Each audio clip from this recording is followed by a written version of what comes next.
Bonsoir à toutes et à tous, vous regardez Bienvenue en Ile-de-France sur le Figaro TV. Comme tous les jours, on aborde ensemble les sujets qui vous concernent et qui concernent l'actualité de notre région. Notre dossier du jour est consacré au nouveau scandale autour de la maire de Paris. Entre 2020 et 2024, Anne Hidalgo aurait dépensé 210 000 € de frais. Autant de frais justement pour le contribuable parisien qui n'a d'autre choix que de se poser cette question. La maire de Paris a-t-elle des goûts de luxe? Robe Dior, séjour au spa, hôtel de luxe? L'association Transparence Citoyenne révèle le train de vie de la mairie de Paris à rebours de toutes les déclarations d'Anne Hidalgo sur plus de justice sociale, une boule puante et des conséquences en cascade. En tout cas, c'est ce dont on va discuter en plateau avec nos invités dans une minute. En culture, un ouvrage d'une beauté à couper le souffle. Les textes, les dessins et la poésie de Stéphane Manel nous racontent du côté de Paris. Vous allez voir, c'est une très très belle histoire de Paris au travers des petites anecdotes et des petites histoires que nous raconte cette ville magnifique. Le Figaro Histoire enfin qui nous raconte l'histoire d'un saint parisien, Saint Vincent de Paul. Ça sera en fin d'émission et ça sera Geoffroy Caillet aux manettes.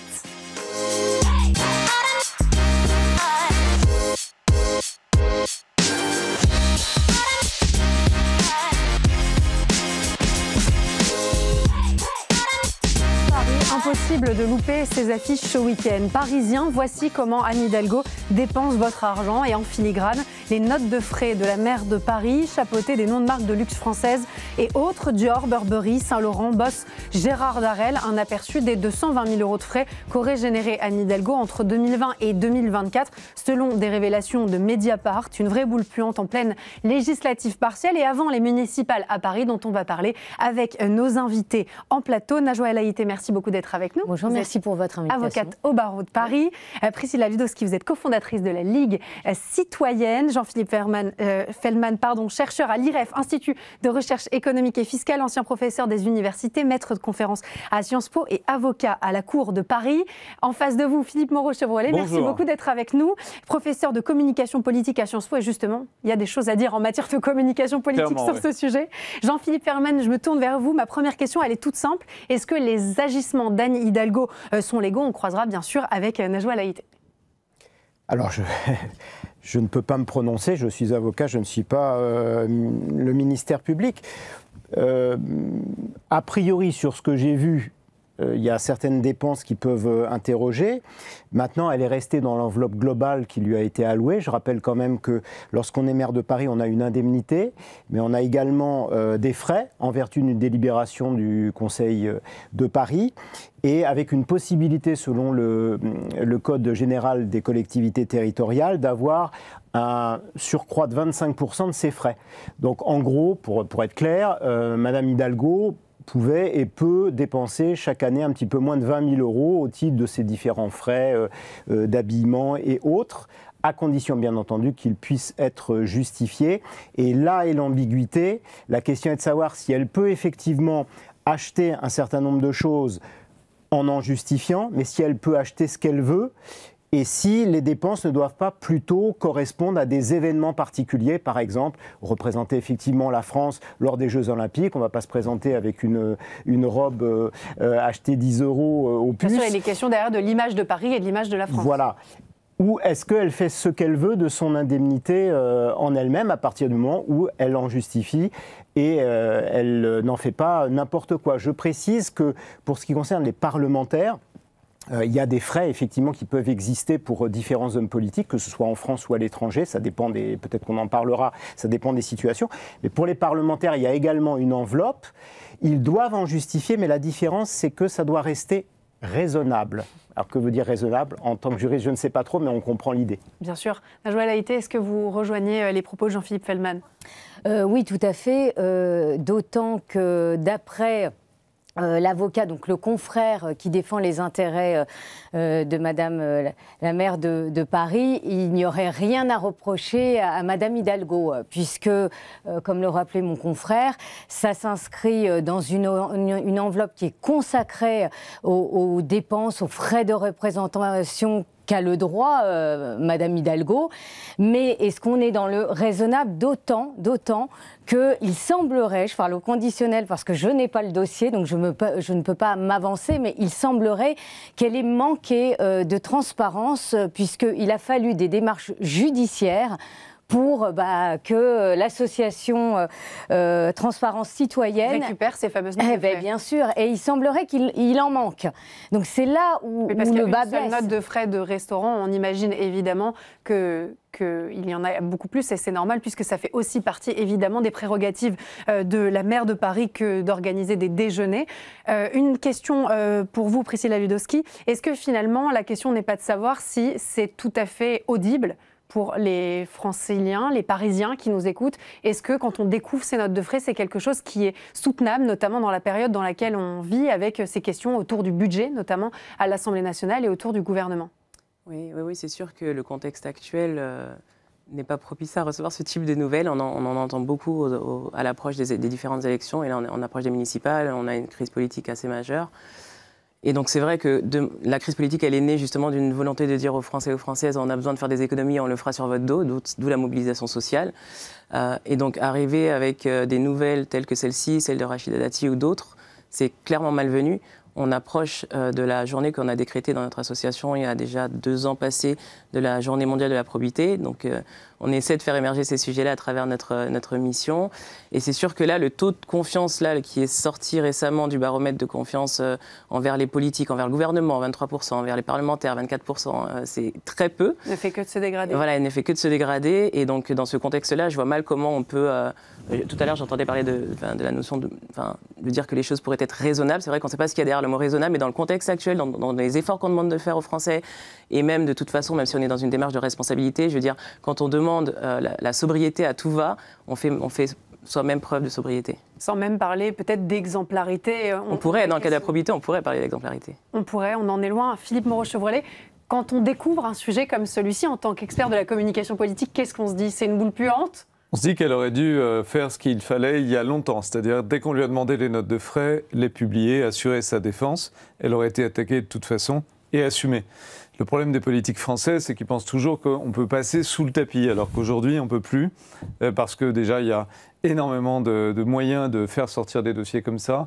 Il y a Mediapart, il y a beaucoup de pure players, il y a énormément de biais par lesquels on peut en discuter, par lesquels on peut les commenter, on va en rajouter, on va utiliser du conditionnel, on va aller sur les réseaux sociaux, aller regarder les tenues qui correspondent aux achats. Enfin, je veux dire, c'est infini.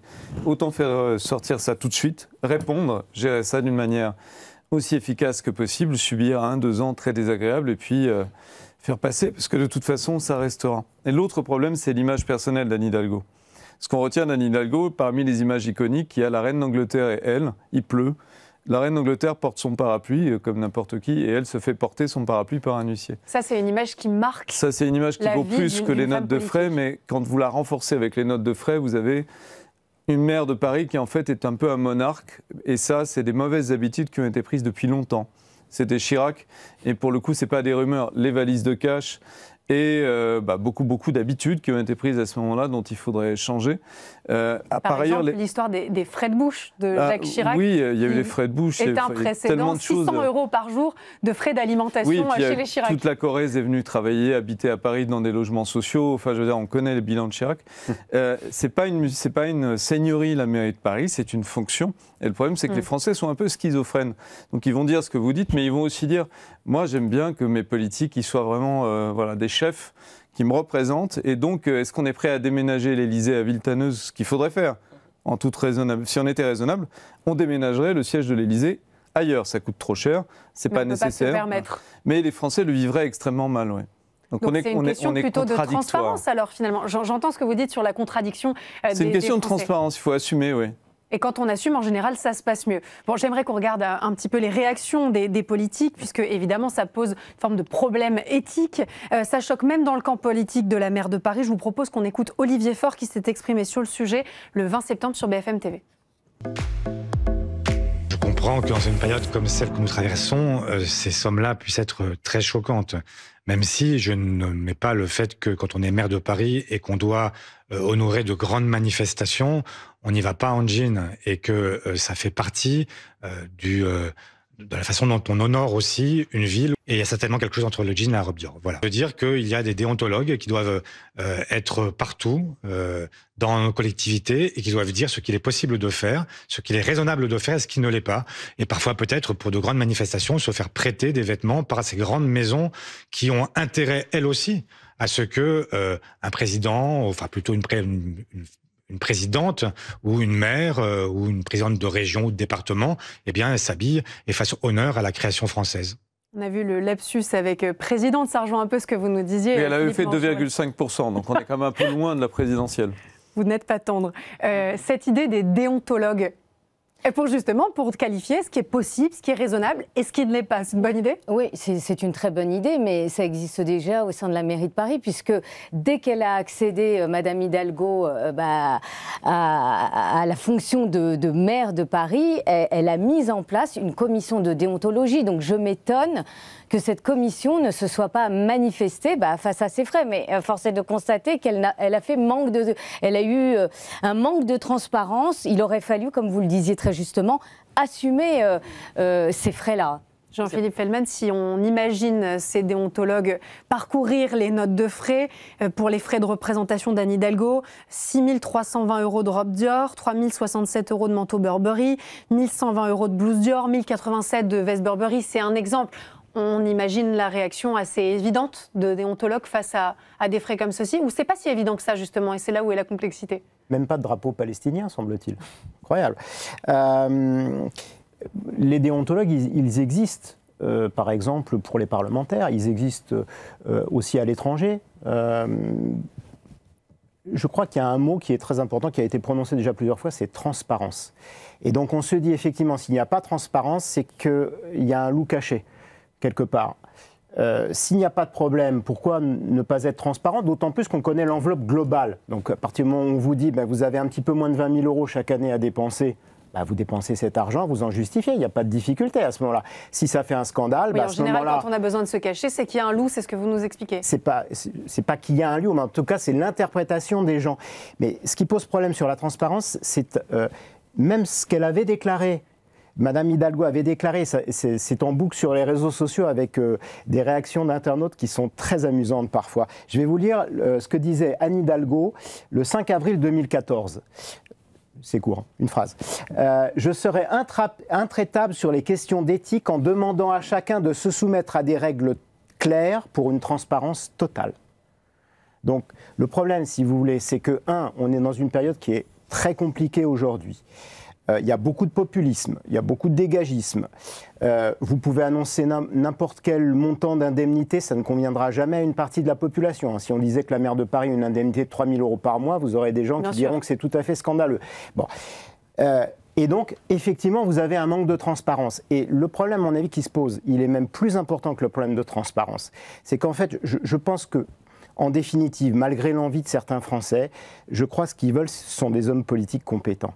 Donc quand ils mettent en parallèle une indemnité qui n'est pas si élevée que cela d'Anne Hidalgo, des frais de représentation, et qu'on voit les résultats de la politique de Mme Hidalgo, on se dit à ce moment-là qu'il y a peut-être un problème. C'est ça, à mon avis, l'enjeu de toute cette affaire. C'est des dépenses, pour vous, c'est vrai, des dépenses pour un résultat qui est extrêmement médiocre. De toute façon, la dépense, elle ne sera jamais à la hauteur du résultat, puisque ce sera toujours trop cher. La plupart des habitants à Paris peuvent se payer des habits, c'est pas le problème, mais ils ne peuvent pas nécessairement se payer 200 000 € de fringues sur 4 ans ou 5 ans ou 6 ans. Donc c'est quelque chose qui est colossal pour eux. Et ça ne sera jamais à la hauteur, ça ne peut pas être à la hauteur. Donc la question, c'est mais est-ce que ça peut être plus acceptable si le bilan est meilleur? Alors, si je Non, parce que le bilan, c'est subjectif. Il y a les 3/4 des gens qui nous écoutent, on est sur le Figaro Télé, qui vont trouver qu'Hidalgo a un bilan absolument épouvantable, mais peut-être que dans d'autres médias, elle a des soutiens, évidemment. Voilà, donc la question, c'est comment est-ce que vous jouez avec ça? Vous savez que vous allez être impopulaire en achetant un ensemble Gérard Darrel, puisque c'était l'une des marques. Alors, comment est-ce qu'on tape juste, comment est-ce qu'on est au juste milieu? Vous êtes transparente, vous dites, voilà, j'ai dépensé 400 € pour ma tenue, et c'est vous qui jugez si 2 000 € c'est trop ou pas assez. Et normalement, votre compas intérieur doit vous dire que 2 000 € c'est trop. Alors c'est quoi, une robe Burberry, c'est trop, mais une robe Gérard Darrel, c'est pas assez Priscilla Ludowski. Après, je pense qu'il y a un équilibre à avoir entre la question de la transparence et qui c'est qui évalue ça. Il y a des organes officiels et puis il pourrait y avoir aussi des organes citoyens. Je ne sais pas si c'est mis en place, mais je sais que c'est parfois mis en place, qu'il y ait une sorte de collaboration des deux côtés. Donc quelqu'un avec une pancarte verte, une pancarte rouge et qui dit oui pour... Si on veut caricaturer, on pourrait dire ça, mais il y a un cadre légal, j'imagine déjà d'abord, il faut que ça rentre dans ce cadre légal et qu'ensuite il n'y ait pas de disproportion. C'est un peu ça aussi qu'on dénonce dans notre asso, c'est la disproportion des privilèges. Le fait que, oui, on ne sait pas ce que ça veut dire raisonnable, mais on voit quand même quand c'est disproportionné. Et puis il y a des marques aussi qui sont beaucoup moins tape à l'œil que Dior. Donc on peut vouloir s'habiller correctement. Donc c'est ce que je disais en introduction, est-ce que la maire de Paris donne l'impression en tout cas d'avoir des goûts de luxe ? Oui.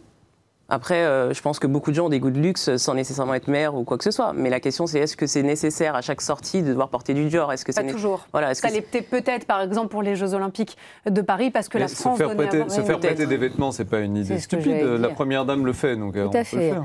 C'est-à-dire qu'Olivier Faure a donné la solution, c'est-à-dire demander à des grandes marques françaises de prêter à... Elle le fait peut-être pas. Je l'ignore en tous les cas en l'espèce, mais...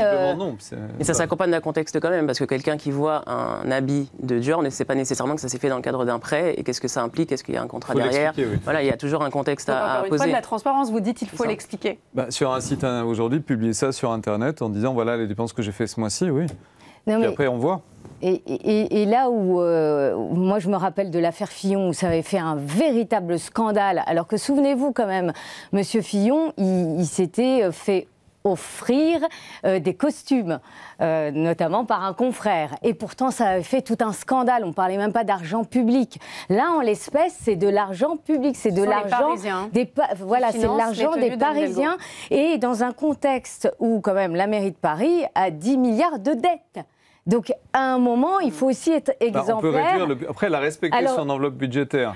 Puis si elle s'était fait offrir des trucs, mais les symboles on aurait dit, mais elle est corrompue. Oui, mais les symboles ce qui aurait peut-être été vrai, d'ailleurs. C'est pas quand je Elle a raison de refuser les cadeaux. Après, c'est un prêt. On parle bien d'un prêt d'une marque. Oui, là, je vous parlais d'un prêt. Là, je vous parlais d'un prêt. Sinon, on peut réduire son enveloppe. Si 200 000, c'est trop, on réduit. Elle sera forcée d'ajuster à la baisse. Encore une fois, c'est au Conseil de Paris lui-même d'établir des règles. Donc si effectivement ça fait un scandale, à ce moment il peut y avoir une nouvelle délibération en disant écoutez, il y a des problèmes, ou alors on va prévoir de nouvelles règles.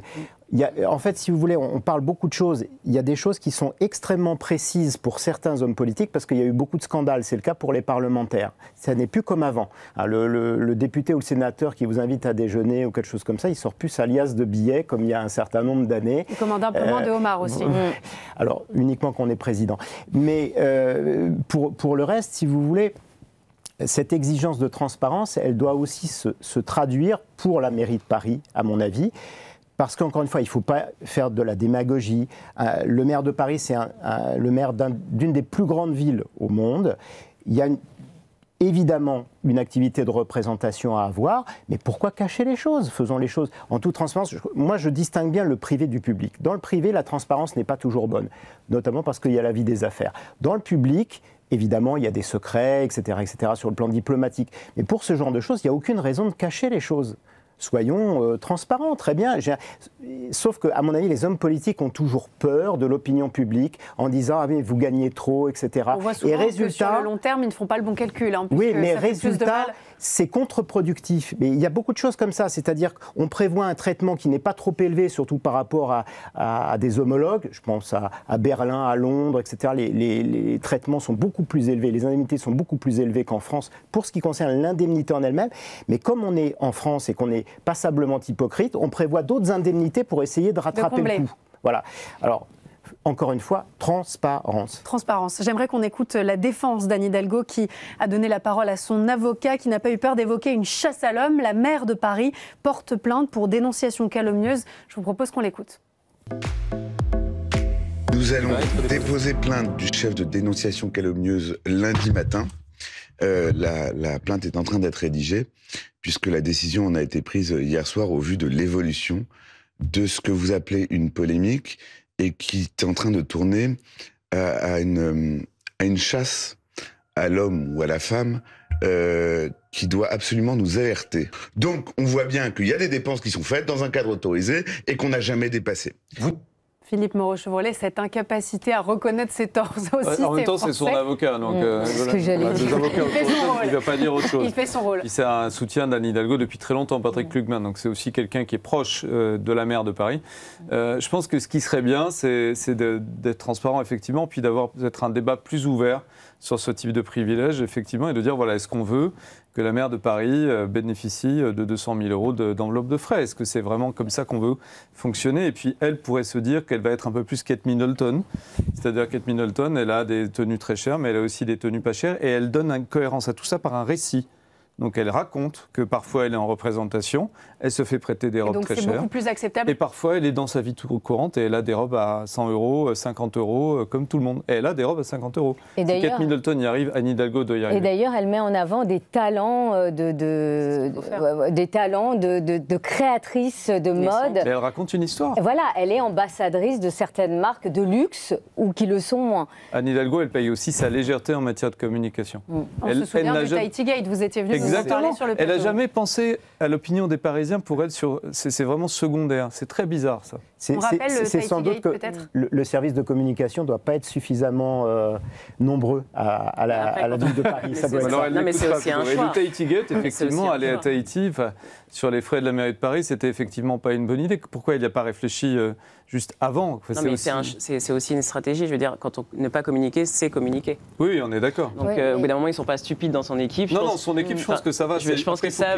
Écoute, et ça, c'est plus. Non, mais ça, je suis d'accord. Je suis tout à fait d'accord. Mais je me dis qu'en fait, après tant d'années d'expérience, après tant de scandales qu'on a vu passer, ils savent ce qu'ils font. Et s'ils ne communiquent pas, c'est qu'ils ne veulent pas communiquer et qu'ils vont peut-être voir comment ils vont gérer la crise après. Ils se prennent une baffe. Ils sont obligés d'appeler Patrick Klugman. Mais c'est le job. C'est tellement couru d'avance que c'est quand même assez bizarre qu'ils continuent de laisser faire. Sur le Tahiti Gate, j'aimerais revenir là-dessus. Là, son déplacement, c'était en octobre 2023, concernait la visite d'un site olympique de surf. Donc, en l'espèce, c'est dans le cadre de sa fonction. Sauf que... Ce qui a posé polémique, c'est le prolongement de cette visite pour aller voir sa fille. Voyez, pas que, je crois. Il y avait en tous les cas ce volet-là. Elle s'est pas vraiment rendue sur le site en question. Non, elle a surtout rendu visite à sa fille. Voilà. Oui. Elle a surtout rendu visite à sa fille. Et donc, c'est là où ça ne va pas. Et on imagine les Parisiens qui découvrent 125 000 euros de frais de déplacement entre 2020 et 2024. Pour certains justifiés, évidemment, oui, quand on se rend au sommet climatique à New York en 2023, c'est évidemment un sujet sur lequel on attend la maire de Paris. En avion. On parlait de transparence. Obligé, bateau, ça serait long pour New York. On parle de transparence et d'équilibre entre les choses, mais moi, je ne suis pas spécialiste, je ne suis pas avocate ou quoi que ce soit, donc je me pose la question des sanctions. Alors justement, j'allais vous poser la question. Une fois qu'on a manqué de transparence, qu'on essaie de s'expliquer autant qu'on peut, à quel moment, à un moment donné, il y a une sorte de délibération dans les différents organes, est-ce qu'elle est sanctionnable? Voilà, c'est ça la question. Politiquement, elle l'est. Enfin, je veux dire, il y a quand même une opposition qui crie au scandale parce que ce manque de transparence dérange et à juste titre, puisque je rappelais les dettes énormes de la mairie de Paris et ces 10 milliards de dettes auxquelles il faut absolument mettre fin. Mais difficilement, en tous les cas. On parle même de mise sous tutelle de la ville de Paris. Donc, vous voyez, donc il y a cette opposition. On aurait quoi comme sanction? En tous les cas, la sanction, elle est politique. Donc, quand je dis sanction politique, c'est elle ne va pas se représenter. Donc, est-ce que ça sera imputé à Emmanuel Grégoire? Ça peut être pénal. Et puis, s'il y a suffisamment de preuves... Je ne connais rien au dossier, mais je dis que si une personne ne dépense pas bien son indemnité, ça peut être du pénal. Il peut y avoir un signalement au procureur de la République, on peut saisir le préfet, on peut saisir la Chambre régionale des comptes. Vous pensez que ça ira jusque-là? Encore une fois, je ne connais rien au dossier. Le parquet national je ne sais pas s'il y a des choses régulières ou irrégulières dans ce dossier-là. Vous nous disiez le parquet national? Le parquet national financier est saisi suite à une plainte d'une association citoyenne. Donc il faut attendre les suites données par le parquet national financier. Vous le disiez, Anne Hidalgo ne va pas se représenter, elle ne sera pas candidate à sa réélection. Emmanuel Grégoire va défendre la ligne Hidalgo. Est-ce que ça peut lui faire du mal? Oui, ça va lui faire du mal. Ça va toujours renforcer l'image de la gauche qui dépense beaucoup plus qu'elle ne gagne, entre guillemets. Après, la limite de l'exercice, c'est que tout le monde a hissé Anne Hidalgo, mais on votait quand même pour elle. Là, ce qui change, c'est que... je veux dire, quelque part, la gauche fait aussi une politique que les Parisiens aiment bien. Ils aiment bien pouvoir s'amuser le dimanche, rue de Rivoli, sans voiture. C'est la réalité de ce qui est devenu Paris aussi. Anne Hidalgo n'est pas là par hasard. La pollution a diminué de 50% en 20 ans. Enfin, ça correspond à un cadre de vie que des gens qui habitent Paris peuvent désirer. Les gens en dehors de Paris, c'est un autre problème. Mais le truc, c'est que là, il y a un changement de mode de scrutin. Donc on va voir si Rachida Dati, par exemple, qui n'a pas une image moins problématique au niveau du bling-bling qu'Anne Hidalgo, on est bien d'accord. Donc si c'est elle la candidate, je pense que face à Emmanuel Grégoire, il aura quand même un petit avantage. Sur ce terrain-là, en tout cas, on verra si ça change quelque chose, parce que les Parisiens vont pouvoir voter pour une personnalité cette fois-ci. Une réaction, Jean-Philippe Non, il y a quelque chose que je voulais ajouter, deux choses. La première, c'est que peut-être que ça poserait aussi moins de difficultés si on avait l'impression qu'Anne Hidalgo était vraiment une femme d'une particulière élégance. Donc, ça, c'est vraiment... Ça, je suis sûre que vous allez... Ça, je ne suis pas d'accord. Non, mais on peut leur reprocher beaucoup de choses. Mais je parle d'élégance vestimentaire. Ça ne me saute pas aux yeux. Je ne dis pas qu'elle est mal habillée. Je veux dire qu'il y a des hommes et des femmes politiques. Vous pensez que les Parisiens seraient plus compréhensifs si on se disait qu'elle était... Non, mais quand on la regarde depuis des années, on peut se dire... c'est pas une gravure de mode, c'est ça que vous nous dites ? Non, c'est pas ça, mais est-ce qu'il y a autant d'argent qui ont été dépensés ? Est-ce que ça se voit ? Il y a certains hommes politiques, vous les voyez, ils arrivent, ils sont impeccables, le costume, vous voyez tout de suite que c'est un grand couturier, ils ont la montre qui va... Ça, c'est passé de mode pour le coup, parce qu'il y a ce qu'on appelle le quiet luxury. Alors, je défends Anne Hidalgo 2 secondes, mais on peut être habillé tranquillement sans être forcément bling-bling. Et c'est Macron qui a montré ce chemin-là en allant chez un couturier qui s'appelle Jonas à Paris, qui fait 300 € le costume. Donc on doit pouvoir y arriver. Et le quiet luxury, c'est peut-être la voie de sortie finalement. Un pull beige avec un pantalon beige. Ça marche aussi. Ce que je voulais ajouter, c'est sur la question des suites, des conséquences politiques. Anne Hidalgo est aussi concernée au premier chef. Il ne faut pas oublier qu'elle est en campagne. Pas pour la mairie de Paris, mais pour le Haut Commissariat aux réfugiés à Genève. Or, sa candidature a du plomb dans l'aile déjà, parce qu'on se demande si elle a vraiment les compétences, et en plus elle ne parle pas anglais, ce qui est un petit peu embêtant. Cette affaire-là, je ne suis pas sûr que ça aille dans le sens de sa popularité. En effet, ça ajoute une case à son CV qui n'est peut-être pas la plus judicieuse. Macron, il a géré ça tout de suite en arrivant. Il a dit, moi, mes costumes, je les achète chez Jonas. Il a donné l'adresse, rue d'Aboukir. Il a donné le prix du costume. Tous les macronistes sont allés s'habiller chez lui. Le chiffre d'affaires de la boutique a pris 60%. Je pense qu'ils doivent lui offrir les costumes. Enfin, quand il sera à la retraite, ils pourront lui offrir les costumes. À vie, hein. Et du coup, c'était très intelligent, parce que ça a tué le game tout de suite. Par contre, Madame Macron a dit, moi, je me fais prêter des costumes chez Dior, parce que je représente la France. Si vous racontez les choses, il n'y a plus de problème. Donc il faut raconter l'élégance, c'est une affaire de goût. Moi, je trouve qu'elle est très élégante, Anne Hidalgo. On a beaucoup d'autres reproches à lui faire. En tout cas, vous n'êtes pas d'accord sur le sujet. C'est pas le sujet, surtout. Oui, c'est pas le sujet, ça, on est bien d'accord. Une dernière question sur l'agenda politique. Est-ce que ça tombe quand même à un moment où on se dit, bon, c'est un peu fait pour faire mal ? Moi, j'ai jamais cru au hasard de l'actualité, surtout quand on veut plomber enfin bon, je disais, elle n'est pas candidate, mais en tous les cas, son premier adjoint le sera. Donc, je crois pas au hasard des boules puantes politiques. Mais moi, j'aimerais simplement ajouter que, quand même, Madame Hidalgo, quand elle a démarré, quand elle venait d'être élue en 2014, tout de suite, elle a parlé d'éthique. Vous disiez qu'il fallait tout de suite annoncer les choses. Tout de suite, elle a parlé d'éthique, de transparence. Sauf que, au fur et à mesure des années, c'est ce qui se valide dans son mandat. Eh bien, la transparence, elle n'y est pas du tout. Et donc, c'est ça qu'il faut absolument lui reprocher dans ce cas d'espèce. Mais voilà. Donc, encore une fois, un manque d'éthique et un manque de transparence. C'est ça. Qu'est-ce que vous demandez ? En tant qu'association qui représente les citoyens et puis finalement aussi la démocratie qu'on veut voir demain. Mais en tout cas, on pousse au-delà de la mairie de Paris. En fait, on parlait d'organes citoyens, mais ce n'était pas à l'échelle de Paris, c'était à l'échelle plus large.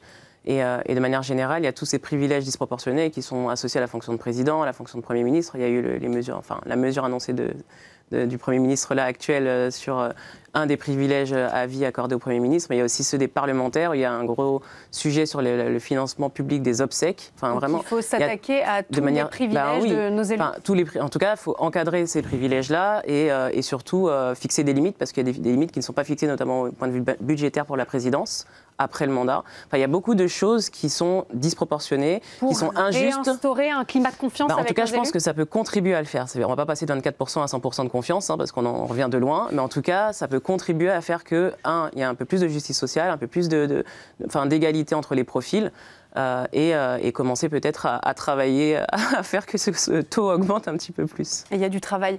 Vraiment le mot de la fin en 10 secondes. Boule puante, c'est pas nouveau. Ça fait des mois et des mois qu'on en parle et on demande depuis au moins l'année dernière à Anne Hidalgo et elle ne fait pas le nécessaire. Donc ceux qui parlent d'agenda politique se trompent ? C'est toujours l'agenda politique. C'est toujours un agenda politique. Elle ne se représente pas, donc j'en suis pas convaincu.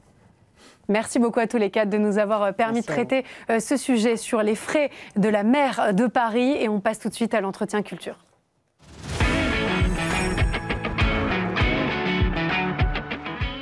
S'attaquer à Paris, c'est s'attaquer à un monument. Je n'en ai pas l'envie ni l'audace. Voilà comment commence le prologue du nouvel ouvrage de Stéphane Manel. Et pourtant, au travers de magnifiques dessins et d'une multitude de petites histoires, il nous donne à voir la richesse infinie de Paris en convoquant une myriade de références artistiques. J'ai ce bijou dans les mains. Merci beaucoup, puisqu'on l'a découvert avec beaucoup de gourmandise. Et c'est d'une beauté et d'une poésie à chaque page. On est absolument ravis d'en parler. Et on sent votre gourmandise renouvelée pour Paris. Vous êtes dessinateur et auteur, notamment de ce 4e livre qui s'appelle Du côté de Paris. Et vous l'avez dit, je n'avais pas envie de m'intéresser à Paris par la grande porte, j'avais envie de le traiter différemment. Je pense, je ne suis pas Victor Hugo, je n'allais pas faire Notre-Dame, j'allais pas... Voilà, et je pense que ce qui m'a toujours intéressé à Paris, c'est ses ruelles, c'est les petits détours qu'on peut y faire, c'est les ombres qu'il y a en lui, et donc voilà. Et je suis dessinateur, je fais ce que je veux. Allons-y gaiement. Est-ce que vous êtes d'accord pour dire que ça s'apparente à une forme de déclaration d'amour pour cette ville? Oui, je pense. Avec ce qu'il peut y avoir dans une déclaration d'amour, c'est-à-dire aussi la dénonciation de certains défauts. Le problème est là, et le plateau précédent, je peux être que d'accord quasiment avec la totalité des... J'ai même pas envie de rentrer là-dedans, parce que je pense que c'est ce qui m'a un peu fait fuir Paris, qui est la ville où, comme me l'a dit ma fille, c'est ma fille qui a fait le déclic, qui m'a dit un jour, elle a 13 ans. Elle m'a dit, je pourrais jamais vivre ailleurs. Je ne pourrais pas vivre ailleurs. Et moi, je pensais exactement la même chose, que j'avais même pas la prétention de pouvoir y vivre, parce qu'à 13 ans, j'étais en banlieue, et j'en rêvais. Qu'est-ce qui vous faisait rêver dans Paris? Tout, la culture, les monuments, les rues. Je rêvais d'être dans une vieille école, et moi, j'étais dans un collège en préfabriqué. Qui était pas vous rêviez de vieilles pierres de taille. Je rêvais du platane au milieu de la cour. Des arcades au milieu, je voulais que ça sente presque le renfermé, je me voyais comme dans les films de Truffaut ou de toute la nouvelle vague. Et nous, on avait du préfabriqué qu'on était presque obligé de taguer. Je me suis fait un jour renvoyer de mon lycée parce que j'avais dessiné des profs à poil sur les murs. Enfin bref, c'était... Quand on voit votre carrière de dessinateur, on sait qu'ils n'avaient vraiment rien compris. C'est comme ça que je me suis fait attraper, parce qu'ils savaient que c'était moi. Mais voilà, et puis j'y suis vraiment venu à 20 ans, quand j'ai mes études. Mais j'y suis né, en fait. Je suis né à... Mes 4 premières années sont à Paris. Donc puis après, Paris, puis un peu moins de Paris, puis de nouveau Paris. Utopie des années 70 pour les parents, de se dire on va se mettre au vert, à 12 km entre Versailles et Paris. Est-ce que c'était une vraie utopie? Oui, c'était chouette, c'était c'était des très beaux immeubles avec des résidences pour les enfants, des grandes pentes pour faire Mais du sport. c'était pas Paris. Voilà. Et ça vous a permis, quand vous l'avez retrouvé? On s'emmerde copieusement et c'est un enfer. Et donc Paris, c'était la fuite tous les samedis. Mais c'était quoi? C'était des errances? C'était des petites anecdotes qu'on découvre? C'est des choses qu'on croise avec les films qu'on regarde? Et puis de voir des gens, et puis de voir que les gens ont un peu la gueule qu'il y a dans les films. Enfin, tout ça faisait rêver. Et puis de la littérature aidée. De lire des auteurs contemporains, on voyait à quoi ils faisaient allusion, etc. Puis après, il y a la découverte d'un gars comme Modiano quand j'ai 18-19 ans. Et là, c'est un déclic de se dire que n'importe quelle façade a de l'intérêt, en fait. Donc ça devient fou. Et donc tout mérite d'être regardé. Oui. Et les histoires qu'il y a derrière... Et que toutes les ruelles ont un passé et qui peut-être... Mais là, c'est infini, alors. Édouard Baird m'avait dit un truc très juste un jour. Il m'avait dit, Patrick, parce qu'il le connaissait bien, a cette capacité à créer du mystère là où il n'y en a pas. Donc, effectivement, chaque façade de Paris peut être mystérieuse. Et en général, elles le sont. Il s'est passé des choses, il s'est passé... Justement, c'est ce que j'adore dans cet ouvrage, c'est que vous convoquez vos références artistiques, ce que vous aimez de certains films, des poèmes, des BD, et vous nous croisez tout ça en nous faisant vivre une autre histoire de Paris. Ça commence avec beaucoup d'humour et cette cabine téléphonique dans le 12e arrondissement où il ne faut jamais composer le numéro suivant, 765 432 10. Voilà. Et là, on commence un peu dans la fiction. Et si vous le faites, ça fait 7, 6, 5, 4, 3, 2, 1, 0. Donc, ça fait partir une fusée. Et la cabine téléphonique d'école. Je l'ai lu dans un ouvrage de GB qui est formidable, où il raconte, il a des espèces de délires comme ça, il avait des articles à écrire. Je me suis dit, c'est parfait, c'est presque un départ de feu, quoi.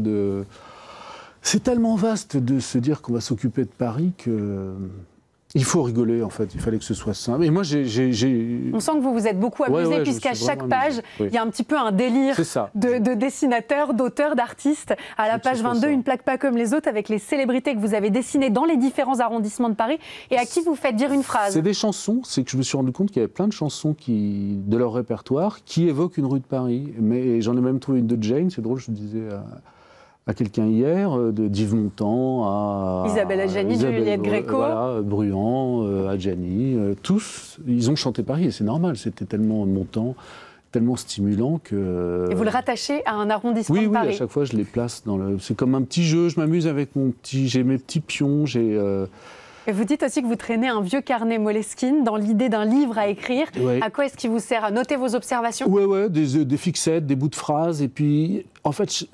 Chaque bout de phrase, comme parfois un tout petit bout de photo, peut être un départ de dessin ou un départ d'un bout de texte. Et c'est ça qui est formidable, c'est que... Enfin, j'ai un terrain d'expression qui m'amuse, parce que... Et particulièrement maintenant, quand je me mets à écrire, c'est un bien grand mot, mais à ajouter des mots sur mes dessins et inversement, c'est...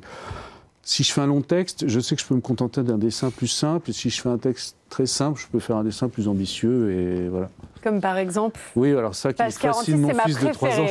Vous savez que c'est mon illustration préférée. C'est vrai ? Ça m'a émue énormément. Rue des Degrés, dans la rue la plus courte de Paris, Marcel Duchamp croisant en 1912 un grand nu montant un escalier. Là, qu'est-ce qui s'est passé dans Alors, votre ce qui s'est passé, c'est que cette rue me fascine parce que je pense que personne n'y habite. C'est juste un escalier. C'est la plus courte de Paris. C'est pas celle du chat qui pêche, comme d'autres le pensent. Et surtout, je la descendais jeune homme. Enfin, vers 20 ans, j'avais un copain qui habitait rue de Bourgard. C'est celle sur laquelle elle donne. C'est la rue de Cléry. Et Marcel Duchamp a peint un de ses grands tableaux dadaïstes qui s'appelait Grand nu descendant un escalier. Je me suis dit, en fait, je vais le faire croiser une femme nue, c'était l'occasion. C'est mieux. C'est toujours un bon prétexte, en plus littéraire et culturel, pour dessiner des femmes nues. Et c'est drôle parce que mon fils fait une fixation sur... Il a 3 ans et demi et il dit « Ah, le livre de papa » et puis il regarde un peu les... Ça l'intéresse, écoutez, c'est toujours bon signe de regarder les femmes nues, ça le fascine. Enfin, il découvre le monde au travers de vos dessins. Je pense, ouais. Au travers de cet ouvrage, parfois une BD ou une enquête, des vrais feuilletons. Je pense par exemple à celle de la rue Notre-Dame de Nazareth. Vous aimez convoquer tous les genres, comme ça, tous les styles? Oui, alors ça m'a amusé parce que je voulais que ce soit... Mais c'est comme les arrondissements de Paris. Si vous prenez le 1er et le 8e, il y a un gouffre entre les deux, culturel. C'est pour ça que le 17e me fascine, parce que celui-là réunit plein de choses. Le 17e vous fascine? Il est hyper bourgeois et en même temps, il va vers Pont-Cardinet. C'est vrai. C'est un quartier parvenu, mais qui n'est pas sûr d'être très riche. Donc il y a quelque chose d'extrêmement curieux. Le 16e, c'est assis, c'est installé. D'accord, je comprends. On sait qu'il n'y a pas de... Le 17e a vraiment une particularité que peut-être ont encore le 3e, où il peut y avoir des quartiers un peu populaires, et puis le vrai Marais, très bourgeois aujourd'hui, qui étaient quand même des quartiers de pauvres initialement, mais... Ils sont rares. Vous aimez les quartiers qui racontent des histoires, qui confrontent les populations, les imaginaires? C'est intéressant. Moi, j'adore le 16e. Je le trouve fascinant pour ses ombres. Ben oui, mais on n'en veut plus du 16e, mais je pense qu'il a un vrai intérêt. Le 8e... Alors, il faut le redécouvrir, le redécouvrir autrement. Ça se redécouvre. Il y a des ruelles lugubres. C'est ça qui est intéressant. Et le pari qu'on a fait aujourd'hui, hélas, avec ces cafés qu'on refait comme à l'ancienne, où on dit que c'est Sins 2010, Sins 2000, c'est un peu triste. Je préfère presque encore les PMU avec des écrans. Au moins, c'est authentique. Voilà, finalement, c'est ce que Paris devait devenir. C'est le vrai Paris. Voilà, mais ne nous faites pas croire qu'en mettant une nappe à carreaux... On n'y croit pas. Voilà, c'est du flan. Moi, j'aime beaucoup vos hommages à ceux qui ont guidé, j'imagine, votre carrière d'artiste. À Baudelaire, un peu plus loin, à Une passante, un extrait des Fleurs du Mal, Un éclair puis la nuit, Fugitive beauté, dont le regard m'a fait soudainement renaître. C'est extraordinaire. Est-ce que ça vous arrive de vivre au travers des mots des autres? Ah, mais tout le temps. Moi, je trouve que c'est ce qui nous dicte, en fait. Plus on lit, parce qu'en fait, moi, je me rends compte que je relis beaucoup, je me ressasse de choses. Mais on vit à travers la poésie des autres. Et ce qui est beau, c'est quand on arrive à la transmuer, à arriver à en faire quelque chose pour soi, et d'arriver enfin à trouver ses propres mots. À la digérer, presque. Ouais, à la digérer. Juste à côté d'ici. C'est une assimilation. Au One to Two. Oui, vous donnez des conseils pour les amoureux. Si on choisit la chambre Orient Express, t'as même le bruit du train et le contrôleur qui s'invite dans la chambre. C'était fantastique, c'était un des plus grands bordels de l'occupation et les chambres étaient à thème. En fait, et donc vous aviez le chalet, vous aviez la chambre certainement hawaïenne et le compartiment de train où, en plein ébat, vous pouviez avoir le contrôleur qui venait. Enfin, les inventions de ces types, en plus pour que des soldats SS viennent là-dedans et toute la Gestapo. Et c'est complètement fascinant. Quoi. On a moins d'imagination aujourd'hui. Heureusement que c'est pas celle-là, parce que là, avec des gestapistes, mais je pense... Enfin, tout est normé, tout est marketé, il y a des gens qui décident avant comment ça se fera. Là, je vois, des fois, quand je travaille pour des gens, on me dit qu'il faut que ça ressemble à ça. Ça vous énerve. Voilà, il n'y avait pas de mood board. L'autre jour, Bertrand Murgala m'a dit... Le mood board, c'est quoi? C'est l'association d'illustrations qui nous font penser à l'idée. On va vous prendre une photo de Jane Birkin, et puis une photo de ça, puis tel sac. Et normalement, on ne comprend pas, c'est qu'avec ces 3 échantillons de charme, on devrait faire quelque chose qui a du succès. Mais non, le succès pas comme ne ça se que ça contrôle marche. pas. Le charme ne peut pas se créer. Enfin, tant mieux. On peut créer un parfum et arriver à y donner une... Je suis un vieux schnock en disant ça, mais je ne sais pas. Et je pense qu'il y a un... Enfin, maintenant, on a vraiment envie de retourner à des choses, à la poésie, à des choses, on a presque envie d'imprimer soi-même ses journaux et de faire un truc... D'ailleurs, justement, je souligne la qualité de ce papier, ça, qui est absolument incroyable. Je veux absolument vous montrer, pour vous donner envie, vous montrer à quoi ça ressemble, parce que c'est un super papier qui est dur à obtenir. De la gourmandise pour moi, le papier en lui-même, l'odeur. Et idéalement, j'aurais tout écrit à la main si je pouvais, mais je pense que ça aurait été incompréhensible. L'idée était que ça ait l'air d'être vraiment comme les livres d'art un peu des années 50. Ou ça, c'est un poème que j'ai écrit, je me suis permis de me mettre 6 sur 10 pour rigoler. Vous êtes auto-noté, je monte quand même. Je me disais, c'est tellement con. Que reste-t-il du Flore? Sa maman, ses putains, ses satires et sa faune, quand plus personne n'est ivre, sur les tables l'iPhone a remplacé le livre. Sartre n'est plus une icône, des followers à suivre par paquet Amazon, que dans timbales en cuivre, on verse la belladone jusqu'à ce que mort s'en suive et qu'on trouve enfin l'âme du Minotaure. Voilà, je vous mets gros, au moins 8,5. Tuer les touristes et puis dégagez-les, parce qu'il y en a marre, que ce soit Émilie Paris ou l'autre Amélie qui ait dicté le... Ras-le-bol? Les bérets en... Enfin, c'est absurde. Alors justement, vous dites que vous écrivez Paris par les petites ruelles, ces petits souvenirs, ces anecdotes, mais on convoque aussi des institutions, je pense au Maxims. Absolument. Il y a quand même des lieux qui ont fait l'âme de Paris. Vous auriez aimé vivre J'aurais adoré pendant être ce dessinateur Paris-là. de chez Maxim. Être dessinateur de chez Maxim. Ça aurait été formidable. Vous aviez des gueules incroyables qui passaient. On vous alimentait en champagne, je pense.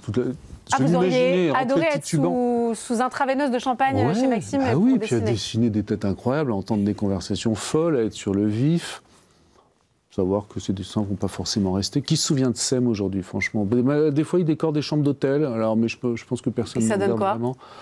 On voit des petites gravures, des fois, dans des couloirs d'hôtel, ça n'intéresse personne. Enfin, moi, à chaque fois, j'ai envie de les voler, de me dire, tiens, je peux en mettre un faux, mais c'est jamais des vrais, c'est des reproductions. Enfin, pareil pour Sampé, j'ai voulu faire un faux Sampé, m'amuser, parce que si un dessinateur de Paris, c'était lui. Enfin, c'était... Vous vous identifiez à ceux qui ont marqué le dessin parisien? Ah non, ils m'ont inspiré, mais je ne peux pas m'identifier à eux. Je rêverais. J'ai longtemps voulu soit troquer mes 20 ans de dessin contre au moins 3 ans de piano correct, soit avoir la finesse de Sampé, son regard et sa faculté à transmettre les choses comme Bretéché.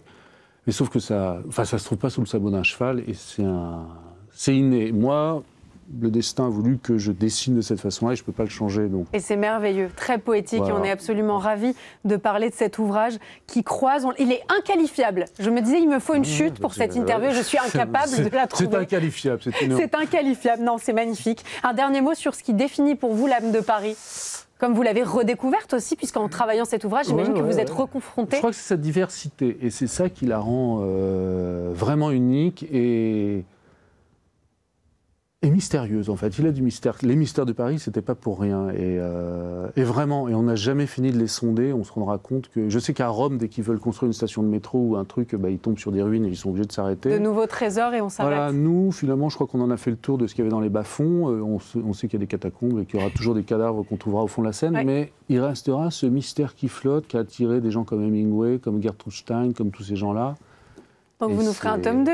Et c'est drôle, je suis en train de... C'est vrai ? Ouais, parce que je me suis rendu compte l'autre jour dans mon carnet dans le train que j'avais plein d'idées que j'avais pas pu... Je cherche. Je demandais allô Antoine, est-ce que tu es d'accord? Et... Je suis sûre qu'il dira oui. Et nous, on sera ravis de vous recevoir. Et je remercie mon éditeur parce que d'avoir la force de croire à ça en se disant qu'il mise sur... Très belle maison d'édition. Voilà, le de Stahl avant était plus compliqué. C'était la vie d'un peintre qui s'est suicidé. Et celui-là, il est venu naturellement. Et puis voilà. Merci beaucoup, Stéphane Manel, d'être venu nous parler du côté de Paris avec ses magnifiques textes et ses dessins inqualifiables. Donc, innommable. Un grand merci. À bientôt. Au revoir. Merci. Et on passe au Figaro Histoire nous raconte.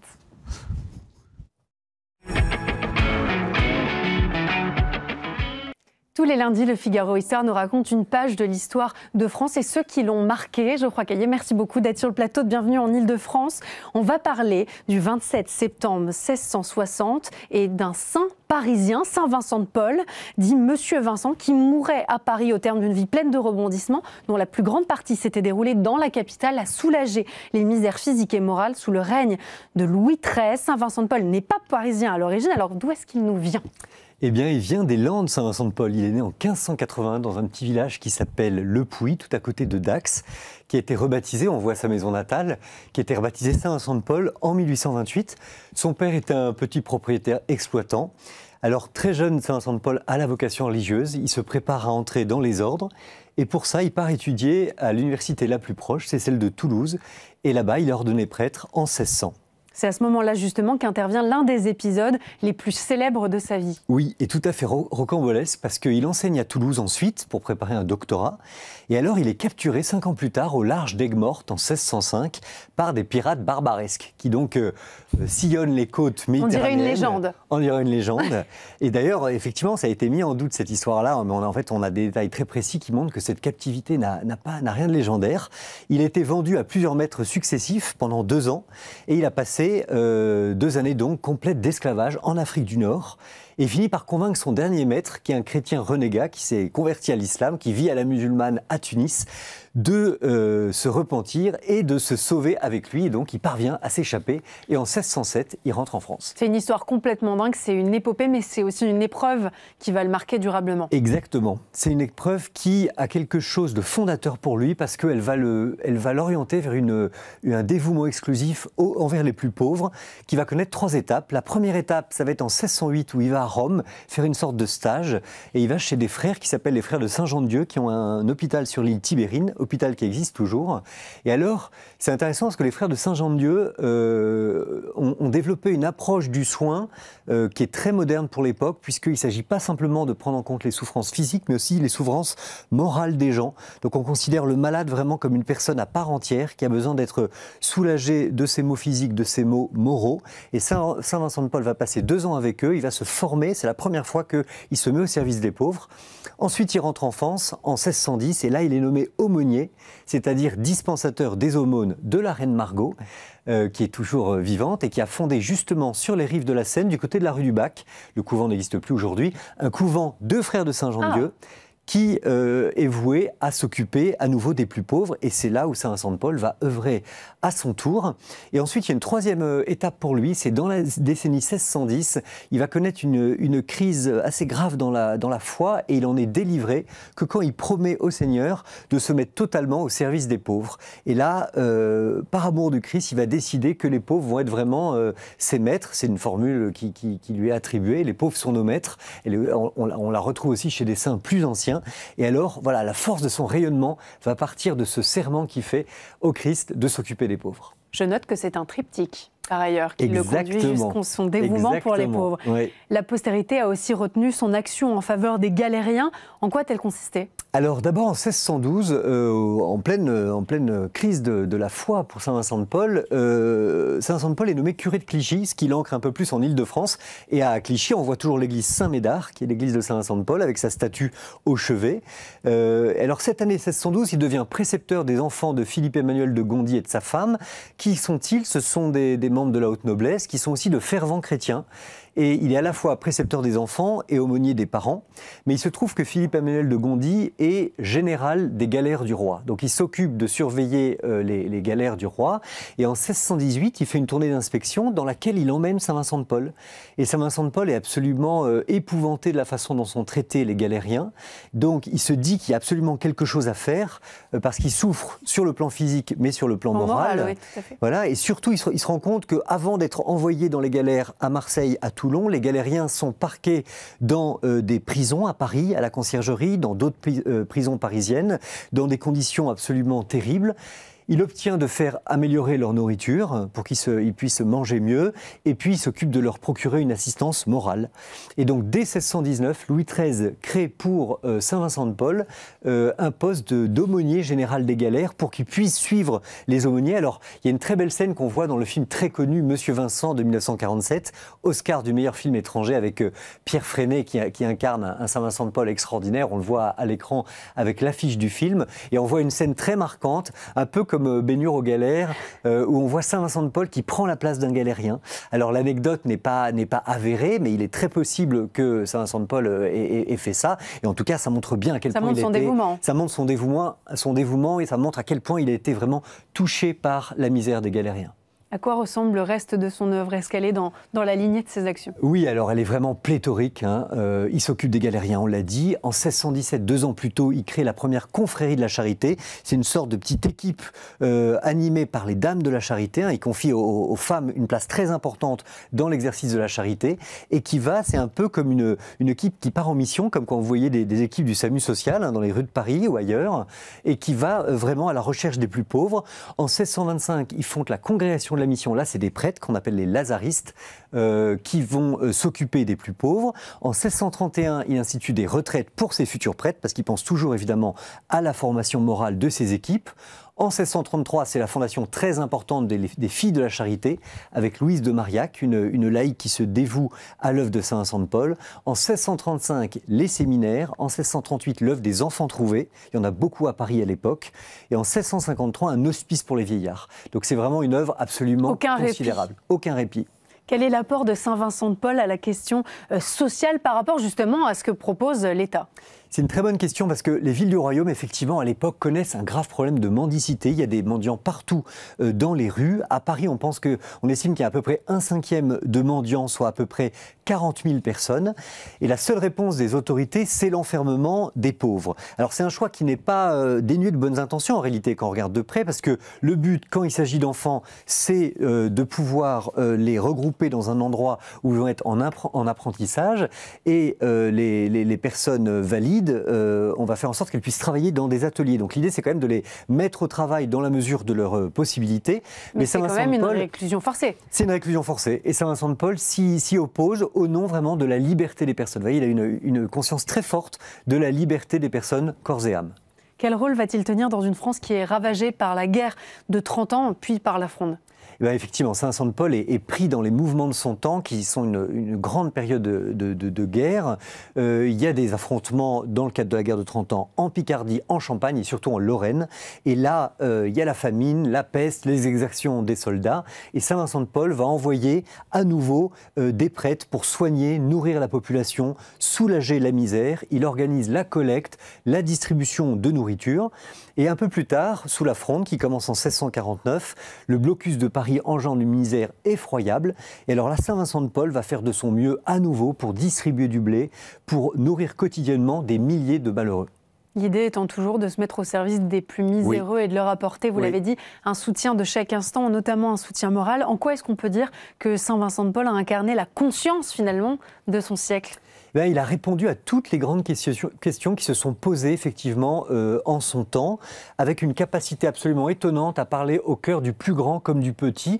Le petit, c'est celui qui se court dans la rue. Le grand, ce sont les grands, le roi Louis XIII et surtout sa mère Anne d'Autriche, puisqu'il rentre au conseil de conscience de la reine Anne d'Autriche. Donc il était apprécié. Il est très apprécié, il lui sert d'aumônier. Richelieu lui-même prend les conseils de Saint-Vincent de Paul pour des nominations d'évêques. Et donc Saint-Vincent de Paul, parce que justement il a une porte d'entrée dans le gouvernement du royaume, il peut vraiment agir au mieux. Et ce qui est très intéressant pour autant, c'est que son propos n'est jamais politique. C'est-à-dire qu'il est révolté par les conditions de vie des galériens, mais il ne remet pas en cause l'institution des galères, qui est une institution qui existe dans son temps. C'est comme ça qu'on faisait à l'époque. Mais lui, il veut agir de l'intérieur. Avec le système qui existe et qui lui est présenté. Voilà, il ne peut pas tout mettre par terre. Il a compris que ce n'était pas son rôle, mais son rôle, c'était vraiment d'agir là où il pouvait pour soulager au mieux les misères. On imagine que sa postérité est immense. Oui, elle est vraiment très grande, aussi bien dans la sphère religieuse que dans la sphère civile. On a parlé de ces confréries de la charité, ça a été la première forme organisée d'assistance sociale dans notre pays. Les French Doctors, dont on a beaucoup parlé depuis les années 70-80, ce sont les héritiers directs de Saint-Vincent de Paul aussi. L'assistance publique, la PHP, est l'héritière directe de l'œuvre des enfants trouvés. On peut dire que vraiment Saint-Vincent de Paul a complètement modifié la vision française et internationale de la charité. Et il y a vraiment quelque chose de très beau qu'on voit à nouveau dans le film Monsieur Vincent, un film qui a eu un très grand retentissement, 7 millions de spectateurs à l'époque en salle, avec cet immense comédien Pierre Freinet, je l'ai dit, et puis surtout des dialogues extraordinaires de Jean Anouilh lui-même. À la fin du film, Anne d'Autriche est à côté de Saint-Vincent de Paul, ils sont tous les deux à la fin de leur vie, ils se chauffent au coin du feu, et la reine lui dit « Monsieur Vincent, vous qui n'avez pensé qu'à donner, vous qui avez renoncé au bonheur et à la puissance, toujours, vous qui avez bâti autre chose que de vains palais, une vaine gloire, c'est-à-dire comme moi, la reine, sentez-vous au seuil de la mort ce grand trou vide derrière vous, vous aussi ?» Et il répond « Oui, madame, je n'ai rien fait. » Mais alors que faut-il faire dans une vie, monsieur, pour faire quelque chose ?